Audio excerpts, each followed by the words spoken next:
खैबर का इस्तेमाल इब्रानी जुबा में किले या हिसार के तौर पर होता है। खैबर मदीने से तकरीबन 80 मील की दूरी पर है। मरहब और कुछ यहूदियों ने इसे अपना गढ़ बना रखा था और सुलह हुदैबिया के बाद वो इस गलतफहमी के शिकार हो गए थे कि मुसलमानों ने कुरैश से डरकर सुलह कर ली है और मदीने पर जंग करने की साजिशें रचने लगे थे। बहुत सारे दुश्मन रसूल खुदा ने जब मरहब को साथ देने का भरोसा दिया तो उसने साजिशों में इजाफा कर दिया। जब ये बात रसूलुल्लाह सल्लल्लाहु अलैहि वसल्लम को पता चली तो आप सल्लल्लाहु अलैहि वसल्लम 1600 सहाबियों के साथ, जिनमें 200 सवार और बाकी प्यादे थे, खैबर की तरफ आए। यूं तो रसूलुल्लाह के अलमदार हजरत अली हुआ करते थे, लेकिन आप अलैहिस्सलाम तेज बुखार और दर्द की हालत में होने की वजह से रसूलुल्लाह के हुक्म से मदीना में ही रुके थे। कुछ तारीखों में ये भी मिलता है कि रसूलुल्लाह ने 40 दिन में खैबर जीतने का ऐलान भी किया था और इस वजह से ये जंग सिर्फ शुजात की नहीं बल्कि सदाकत की भी बन गई थी। मरहब ये चाहता था कि या तो वह रसूलुल्लाह को हरा दे या फिर किसी तरह 40 दिन गुजार ले ताकि रसूलुल्लाह सल्लल्लाहु अलैहि वसल्लम को झूठा साबित कर सके। पहले दिन से ही हर बड़े बड़े सहाबा रज़ियल्लाहु ने अलम उठाया और जीत की खातिर आगे बढ़े, लेकिन जीत ना सके। यहाँ तक कई सहाबा रज़ियल्लाहु बार बार जंग में गए, कुछ भागकर वापस भी आए, कुछ अपनी हिम्मत से टकराते रहे, अलबत्ता कि 39वां दिन आ गया। सारे सहाबा रज़ियल्लाहु एक दूसरे पर इल्जाम डाल रहे थे। कोई कहता कि इसने बुज़दिली दिखाई, कोई कहता कि फलां भागकर वापस आ गया। रसूलुल्लाह सल्लल्लाहु अलैहि वसल्लम सर दर्द की बात कहते हुए खेमे में गए और कुछ देर बाद आपने बाहर आकर एक तारीखी ऐलान किया और फरमाया, खुदा की कसम, कल मैं अलम उस मर्द को दूंगा जो कर्रार व गैर फर्रार और बढ़ बढ़कर हमले करने वाला होगा। वह खुदा और रसूल को दोस्त रखता होगा और खुदा व रसूल उसको दोस्त रखते होंगे। नीज वह मैदान से उस वक्त तक ना पलटेगा जब तक खुदा उस दोनों हाथों को फह से हमकिनार न कर दे। कुरैश और लश्कर के हर बड़े सहाबा रज़ियल्लाहु को उम्मीद और यकीन यही था कि कल रसूलुल्लाह सल्लल्लाहु अलैहि वसल्लम उनको ही अलम देंगे।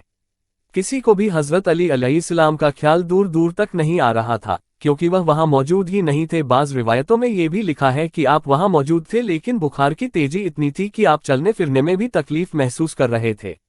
जब 40वां दिन आया तो हर एक सहाबा रसूलुल्लाह सल्लल्लाहु अलैहि वसल्लम के सामने आकर खड़े हो गए और आपकी ओर तकने लगे। तभी आका सल्लल्लाहु अलैहि वसल्लम ने हजरत अली को तलब फरमाया। कुछ रिवायतों में है कि सहाबा को मौला अली को लेने भेजा, कुछ में है कि खुद जिब्राइल अलैहिस्सलाम आपको लेकर आए और कुछ में है कि आप इमाम अलैहिस्सलाम खुद बाखुद रसूलुल्लाह सल्लल्लाहु अलैहि वसल्लम की खिदमत में आ गए। जब हजरत अली अलैहिस्सलाम आ गए तो मेरे प्यारे आका सल्लल्लाहु अलैहि वसल्लम ने उनका सर अपने जानू पर रखकर अपना लोआब आप इमाम के माथे पर लगाया, जिससे आप पर छाया दर्द, बुखार और सर्दी के असरात खत्म हो गए। आप सल्लल्लाहु अलैहि वसल्लम ने दुआ भी फरमाई कि ऐ परवरदिगार, अली को गर्मी और सर्दी के असरात से महफूज रख और दुश्मन के मुकाबले में इसकी नुसरत वाली मदद फरमा। इसके बाद आप सल्लल्लाहु अलैहि वसल्लम ने अपने दस्ते मुबारक से अमीरुल मोमिनीन को ज़ेरह पहनाई, तलवार दी और हुक्म दिया कि जाओ और खैबर फतह करो। आप हजरत अली अलैहिस्सलाम ने पूछा, या रसूल अल्लाह, कब तक लें? आप सल्लल्लाहु अलैहि वसल्लम ने जवाब दिया, जब तक फतह हासिल ना कर लो। हजरत अली अलैहिस्सलाम तेजी से किले की तरफ बढ़े और एक पत्थर पर अलम को गाड़ दिया। एक दुश्मन ने जब ऊपर से देखा तो हैरानी से पूछा कि तुम कौन हो? हजरत अली अलैहिस्सलाम ने फरमाया, मैं अली बिन अबू तालिब हूँ, अब तुम्हारी शिकस्त और मौत यकीनी है। मरहब का भाई हारिस गुस्से में फौज लेकर बाहर निकला और फौज रसूलुल्लाह पर टूट पड़ा। उसने 2 लोगों को शहीद किया ही था कि हजरत अली अलैहिस्सलाम ने एक ही वार में उसका सर तन से जुदा कर दिया, जो पथरीली जमीन से लुढ़कने लगा। ये देखकर मरहब खुद की तारीफें करता हुआ बाहर आया और मेरे मौला ने भी कुछ अश्शर पढ़े। मैं वह हूँ कि मेरी माँ ने मेरा नाम हैदर रखा है। मैं शेर मर्द हूँ, शुजात का असद हूँ। मैं वही हूँ कि जिसकी कलाई शेर की तरह मजबूत और गर्दन मोटी है। मैं तुम पर ऐसा वार करूंगा जो जोड़ों बंद को तोड़ दे और हरीफों को दारिदों का लुकमा बनने के लिए छोड़ दे। मैं एक शरीफ, बाइज्जत और ताकतवर जवान की तरह तुम्हें मौत के घाट उतारूंगा और कत्ल करूंगा। लिखने वालों ने यह भी लिखा है कि मरहब की मां ने उसे हैदर नाम के शख्स से ना लड़ने की नसीहत की थी, इसलिए मौला ने उसे अपने कलाम से नसीहत याद दिलाने की कोशिश की थी। आखिर उस बदबख्त ने आगे बढ़कर मौला पर वार किया जो खाली गया, लेकिन मौला अली ने उसके सर पर एक ऐसी जब लगाई जो उसके सर की हड्डियों को काटते हुए उसके जिस्म को 2 हिस्सों में चीरते हुए जमीन तक पहुंच गई। मरहब मैदान पर गिर गया और फौरन मर गया। दुश्मन भागकर किले के अंदर घुस गए और खैबर का दरवाजा लगा दिया, जिसे मौला अली मुर्तजा ने एक ही झटके में अपने एक हाथ से उखाड़ फेंका। یہ وہ دروازہ تھا جسے کھولنے اور بند کرنے کے لیے 40 آدمیوں کی ضرورت پڑتی تھی۔ جب امیر المومنین سے پوچھا گیا کہ آپ نے یہ دروازہ کیسے، مولا نے فرمایا کہ میں نے خیبر کا دروازہ اکھائی پھینکا تو خود اپنی قوت سے نہیں بلکہ ربانی قوت سے اکھاڑا ہے۔ اس طرح جنگ خیبر میں رسول اللہ صلی اللہ علیہ وسلم کو فتح حاصل ہوئی۔ اوپر ایک حدیث آئی تھی جس میں رسول اللہ نے فرمایا تھا، خدا کی قسم، کل میں علم اس مرد کو دوں گا جو کرار و غیر فرر اور بد بڑھ کر حملے کرنے والا ہوگا۔ وہ خدا اور رسول کو دوست رکھتا ہوگا اور خدا و رسول اس کو دوست رکھتے ہوں گے۔ نیز وہ میدان سے اس وقت تک نہ پلٹے گا جب تک خدا اس دونوں ہاتھوں کو فتح سے ہمکنار نہ کر دے۔ اس بات کو دوبارہ اس لیے لکھ رہا ہوں کیونکہ اس میں امیر المومنین کی بہت ساری فضیلت چھپی ہے۔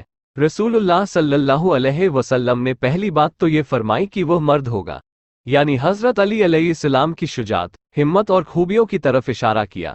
آپ نے اشارہ کیا کہ وہ دعوے نہیں کرے گا بلکہ فتح حاصل کر کے دکھائے گا۔ دوسری بات یہ کہ آپ نے فرمایا غیر فرار ہوگا۔ اب جب رسول اللہ نے کرار لفظ کا استعمال کیا تھا جس کا مطلب ہی ہے آگے ڈٹ کر بڑھ بڑھ کر وار کرنے والا، تو آگے غیر فرار کیوں کہا؟ وہ اس لیے تاکہ سب اپنے اپنے دلوں میں جھانک کر علم حاصل ہونے کی خواہش خود ہی دل سے نکال دے۔ تیسری اور ضروری بات یہ کہ وہ خدا اور اپنے رسول کو دوست رکھتا ہے، یعنی بے انتہا محبت کرتا ہے۔ یہ تعلق اس بات کی طرف اشارہ کرتا ہے کہ مولا علی علیہ السلام اپنے رب اور آقا صلی اللہ علیہ وسلم کا حکم پورا کرنے جان کی بازی لگا دیں گے۔ وہ بھی ہر ایک موڑ پر وفاداری کی مثال ہے مولا۔ چوتھی فضیلت یہ دیکھنے کو ملتی ہے کہ اللہ اور اس کا رسول بھی حضرت علی کو دوست رکھتا ہے۔ یہ تعلق اس بات کی طرف اشارہ کرتا ہے کہ آخر کیوں علی مولا ہے، اول امام ہے، علمدار ہیں، ولایت کے تاجدار ہیں، جسے اللہ اور رسول اللہ صلی اللہ علیہ وآلہ وسلم کی دوستی یعنی محبت حاصل ہو گئی۔ وہ کامیابی ایسے حاصل کرتا ہے جیسے مان لو کامیابی خود اس کی منتظر ہو کر بیٹھی ہو۔ پانچویں بات یہ سامنے آئی کہ رسول اللہ صلی اللہ علیہ وسلم نے فرمایا کہ خدا وند عالم اس کے ہاتھوں پر قلعہ فتح کرے گا، یعنی اللہ نے خود چنا ہے اپنے علی کو علی بنانے کے لیے۔